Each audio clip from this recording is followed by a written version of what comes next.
الحمدللہ والصلاة والسلام علی رسول اللہ اما بعد۔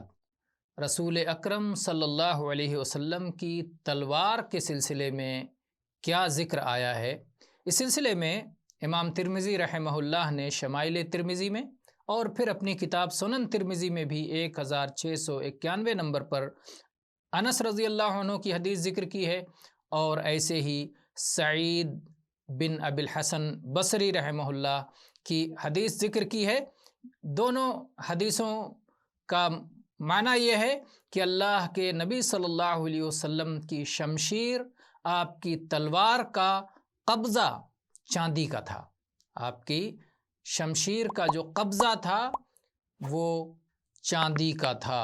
تو یہی اتنی بات کا تذکرہ حدیث میں آیا ہے۔ واللہ اعلم والحمد للہ رب العالمین۔